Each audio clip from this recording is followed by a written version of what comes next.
AG office সংলগ্ন overhead tank থেকে যুবতীর ঝাঁপ, ঘটনাস্থলে পুলিশ ও দমকল দপ্তরের কর্মীরা। এজি অফিস সংলগ্ন ডিডব্লিউএস ওয়াটার ট্রিটমেন্ট প্ল্যানের ওভারহেড ট্যাঙ্ক থেকে এক যুবতী ঝাঁপ দিয়ে মৃত্যুর কোলে ঢলে পড়েন। ঘটনার খবর পেয়ে ঘটনাস্থলে পৌঁছেছে অভয়নগর আউটপোস্টের পুলিশ ও দমকল দপ্তরের কর্মীরা।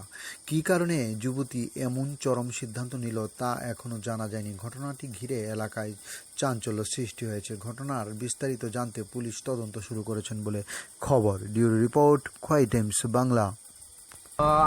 অনুমান আধা ঘন্টা আগে আমরা একটা খবর পাই যে কুঞ্জবন, যেখানে ওয়াটার প্ল্যান্ট আছে, ওভার ট্যাঙ্ক, তো ওভার ট্যাঙ্কের উপর থেকে একটা অপরিচিত একটা মধ্যবয়সী মেয়ে উপর থেকে নাকি ঝাঁপ দিয়ে সুইসাইড করেছে।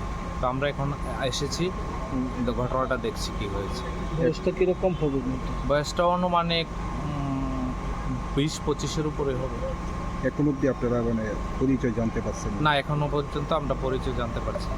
আচ্ছা, এই জায়গা পাম্পের উপরে কিভাবে মেয়েটা আসলো, বা এই জায়গার মধ্যে তো সিকিউরিটি কর্মীরা থাকে বা পাম্পের কর্মীরা আছে, সেই জায়গার মধ্যে কিভাবে উপরে প্রবেশ করলো? কিভাবে আসলো সেটা তো এর চারিদিকে বাউন্ডারি টপকেও আসতে পারে, সেই ব্যাপারে সেটা আমরা দেখছি কিভাবে আসছে বা কিন্তু এটা তো একটা